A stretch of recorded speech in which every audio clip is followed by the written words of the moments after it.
টনির মা মীরা দেবী একটু বাতিগ্রস্ত টাইপের। ধর্ম নিয়ে তার বাতিকের জন্য মেয়ে বা স্বামী তাকে দূরে দূরেই রাখে, কিন্তু বাড়ির নিয়মের হ্রাস তিনি আলগা হতে দেবেন না। মেয়ে যে বিপথে যাচ্ছে এই চিন্তা তার মনে বেশ চট পাকিয়ে তুলেছে, তাই তিনি মেয়েকে নজরে রাখবেন ঠিক করলেন। টনি সেদিন ওই রাত 2টোয় বাথরুমে গেলে তিনি ফোনের মেসেজে দেখলেন হামিদ লিখেছে, কবে ধরা দেবে চিরবন্ধনে। মীরা দেবী অনেক আগেই দীক্ষা নিয়ে ফেলেছেন, তাই স্বামীকে হামিদের মেসেজের কথা না জানিয়ে গুরুর কাছে জানালেন পরদিন ভোরে। গুরু তক্ষুনি মেয়ে ও স্বামীকে তার আশ্রমে যেতে বললেন। মীরা তখনই মেয়ে এবং স্বামীকে গুরুর আশ্রমে নিমন্ত্রণের কথা জানালেন। দুজনেই যেতে নারাজ। তখন মীরা মোক্ষম চাল চাললেন, বললেন গুরুদেব খুব অসুস্থ, তাই টনিককে আশীর্বাদ করে যেতে চান। দুজনেই স্নান সেরে নতুন পোশাক পরে গুরুর আশ্রমে মীরার খুশি মতো হাজিরা দিল। গুরু দিব্যি ভালো ভালো কথা বলে টনি ও টনির বাবার কথা নস্যাৎ করে টনিকে দীক্ষা দিয়ে দিলেন। হতবাক মানব টনির জীবনের বিপত্তিকে আটকাতে পারলেন না। গুরুদেব টনিকে 1 বছর নিরামিষ খেতে এবং ত্রিসন্ধ্যা গুরুমন্ত্র জপ করতে বলে দিলেন। বললেন তা না হলে তার প্রিয়জনের প্রাণহানি পর্যন্ত ঘটতে পারে। টনিমা কাঁদতে কাঁদতে বাবার বুকে মুখ খুঁজল। মানব বাড়িতে ফিরে মীরার ওপর তর্জন গর্জন শুরু করে দিলেন। মীরাকে বললেন, শোনো, আমার মেয়ে তোমার মতো বক ধার্মিক হয়ে উঠুক, এটা আমি চাই না। মীরা মিথ্যাকে হাতিয়ার করে বাঁচতে চাইলেন। বললেন, শুনলে তো, টনির আপনজনের ফাঁড়া আছে। এখন ভোটের সময় কোথা থেকে কি হয়ে যাবে তা কি বলা যায়? তাছাড়া গুরুদেব যে ওকে আজই দীক্ষা দেবেন তা আমি জানবো কিভাবে? মানব না খেয়েই বাড়ি থেকে বেরিয়ে গেলেন। টনিও খেল না। মীরা অনেকদিন বাদে নিশ্চিন্তে ভাতের থালা নিয়ে বসলেন। টনি নিরামিষাশী হয়েছে শুনে মানবও মাছ খাওয়া ছেড়ে দিলেন। বললেন, টনির মতো আমিও 1 বছর মাছ মাংস খাবো না। টনির কাছে প্রিয়জন মানে হামিদ, তাই সে এক মনে গুরুর নির্দেশ মেনে চলল। সুদীক্ষার ফোন থেকে হামিদ ফোন করে, কিন্তু টনির ফোনের সাড়া নেই। 3 দিন বাদে অ্যাডমিট কার্ড আনতে গিয়ে টনি হামিদের সঙ্গে দেখা না করেই বাড়ি ফিরে এলো। গুরুরা মন পড়তে পারেন, বিশেষ করে এই বয়সের মেয়েরা বুদ্ধির থেকে আবেগকেই প্রশ্রয় দেয় বেশি। তাই তিনি টনি ও হামিদের মধ্যে এক নিরেট ধর্মের দেওয়াল তুলে দিলেন। টনি হামিদকে দেখল, অথচ চোখের ভাষায় তার আবেগকে প্রকাশ করতে পারল না। এই দুঃখেই সে রাতের খাবার খেতে উঠল না। হামিদকে আমার থেকে দূরে রাখতে হবে, এই মন্ত্র জপতে জপতেই সে ঘুমিয়ে পড়ল। 2টো কলেজের মেয়েদের আলাদা রুমে এবং 2টো কলেজের ছেলেদের আলাদা রুমে পরীক্ষা হচ্ছিল, তাই হামিদের সঙ্গে টনির বিশেষ দেখা হচ্ছিল না। পরীক্ষা শেষে সুদীক্ষা হামিদের কাছ থেকে ফোন ফেরত নিতে গিয়ে জানল হামিদের পরীক্ষা ভালো হয়েছে। টনিরও যে ভালো হয়েছে সে কথা জানালো। তার সঙ্গে জানালো টনিকে কিভাবে ধর্মের জাঁতাকলে পেশা হচ্ছে। হামিদ আশ্চর্য হয়ে বলল, টনি এসব কি করছে? আমি তো ভাবতেই পারছি না। তুই টনিকে বামপন্থার কথা স্মরণ করিয়ে দে ভাই। আমি ধর্ম মানি, কিন্তু টনিকে তো কোনোদিন কোনো ধর্ম মানতে হবে এই আবদার করিনি। সুদীক্ষা হামিদকে বলল, তুই বরং লাহিড়ী স্যারকে টনির বাবার সাথে কথা বলতে বল। স্যার রাজি হবেন? হামিদ জানতে চাইল। বলেই দেখ না, সুদীক্ষা বলল। লাহিড়ী স্যার রাজি হয়ে টনির বাবাকে কলেজে ডেকে পাঠালেন। টনির বাবা চুপচাপ লাহিড়ী স্যারের কথা শুনলেন। বললেন, ভেবে দেখি। টনি এসবের কিছুই জানতে পারেনি। পরদিন সন্ধ্যায় অন্ধকারে হামিদকে একদল দুষ্কৃতী মেরে আধমরা করে ঝোপের মধ্যে ফেলে গেল। পরদিন পাড়ার লোকেরা ঝোপ থেকে তাকে উদ্ধার করে হাসপাতালে দিল। টনিকে খবর দিল কুটুস, কারণ তার ধারণা ছিল বিরুদ্ধ পার্টির ছেলেরা এই কাজ করেছে। টনি বাবাকে গিয়ে বলল, বাবি, আমার বন্ধুকে অপোনেন্টরা মেরে গেল, এর কোনো প্রতিবাদ হবে না? মানববাবু বললেন, তুমি আমার সঙ্গে আগে হাসপাতালে চলো, পরে প্রতিবাদের কথা ভাবা যাবে। বশির আলী টনির হাত ধরে কেঁদে ফেললেন। মানব বললেন, হামিদকে নার্সিংহোমে দেব, টাকার জন্য কোনো চিন্তা নেই। টনি প্রায়ই যেত, কিন্তু হামিদ তার সঙ্গে কোনো কথা বলতো না।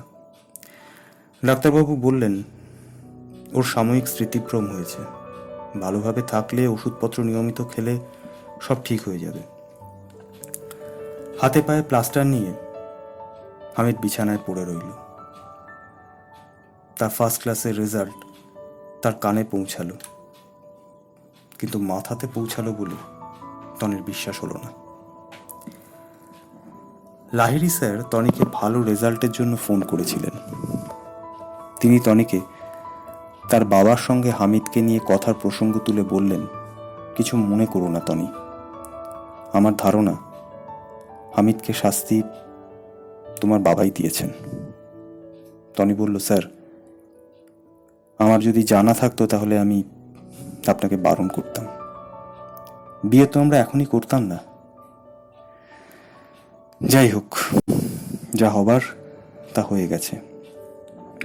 বাবি এ কাজ করে আমার জিদ আরো বাড়িয়ে দিল।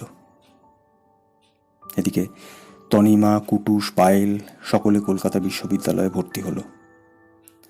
মানববাবুর ইচ্ছে ছিল টনি কলকাতায় থেকে পড়াশোনা করবে, কিন্তু যাতায়াতের দোহাই দিয়ে টনি বলল, কুটুস যাচ্ছে তো, আমি ওর সঙ্গেই যাতায়াত করব।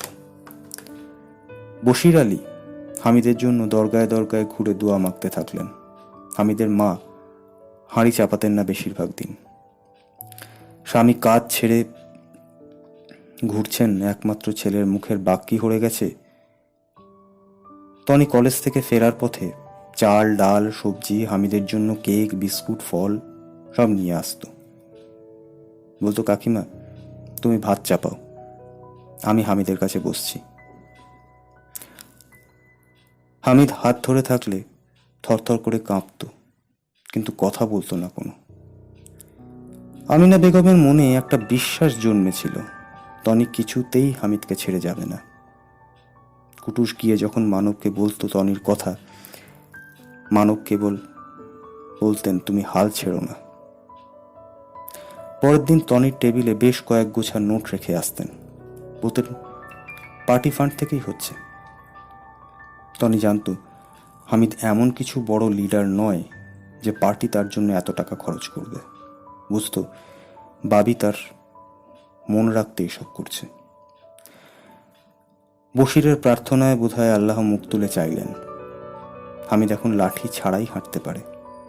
গাছতলায় চেয়ার পেতে ঠায় গাছের দিকে তাকিয়ে বসে থাকে। কিন্তু টনির কোনো কথারই জবাব দেয় না, মুখ ফিরিয়ে তাকায় না পর্যন্ত। টনি চাকরির জন্য প্রস্তুতি নিচ্ছিল, তাই মাঝে মাঝে হামিদের বাড়িতে যেতে পারত না। দিন 15 পরে হামিদের বাড়ি গিয়ে শুনল হামিদকে দিন কতক আগে তার চাচা এসে নিয়ে গেছেন বায়ু পরিবর্তনের জন্য। টনি আমিনাকে বলল, চাচি, আমাকে একটা ফোন করতে পারতে তো। আমিনা বললেন, হামিদ এখন কথা শুনতে পায়, তুই একটা কথার জবাবও দেয়। শুনেই টনির বুকের মধ্যে ঝড় উঠল। সুদীক্ষা চাকরি করছে প্রাইমারিতে। তার বাবা মারা যাওয়ার কারণে সে পড়াটা চালাতে পারল না। সেই সুদীক্ষাকেই সে তার আনন্দের খবরটা দিল। সে বলল, বাহ, এ তো ভালো খবর, তবে তোর সঙ্গে আর কথা বলে কিনা দেখ। কুটুস তো এখন তোর বডিগার্ড। ওসব আমার বাবির চাল, ওকে হাতে রেখেছে এইভাবে। বাঁদরটা একটাও ল্যাজ নাড়তেও কুসুর করে না। টনি জপ তপ অনেক আগেই ছেড়েছে, কারণ তার প্রিয় মানুষ তো কেবল প্রাণেই বেঁচেছে, মনে তো সে মৃত। তাই সে বুঝেছে অল বোগাস।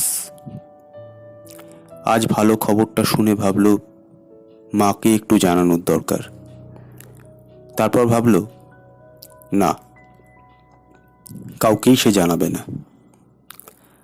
অনেক দিন বাদে সে গেয়ে উঠল, আমার প্রাণের মানুষ আছে প্রাণে, তাই হেরি তাই সকলখানে।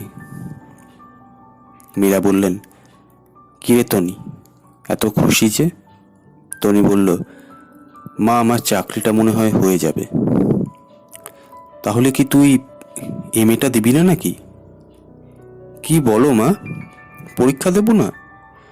নিশ্চয় দেব। বাবির ইচ্ছে আমি আরো পড়ি, আমি বাবা মার স্বাদ পূরণ করব না?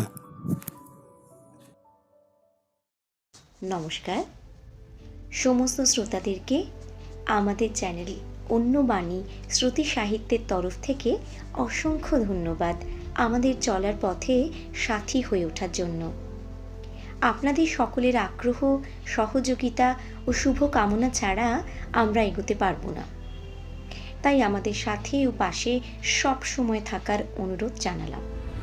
আমরা এই চ্যানেলের মাধ্যমে নতুন স্বাদের মনোগ্রাহী গল্পের উপস্থাপনা করতে অঙ্গীকারবদ্ধ। তাই আপনাদেরকে অনুরোধ, আপনারা চ্যানেলটি সাবস্ক্রাইব করুন, লাইক করুন, ভিডিওগুলিতে কমেন্ট করুন এবং বেল আইকন প্রেস করে মনোগ্রাহী শ্রুতি সাহিত্য উপভোগ করুন।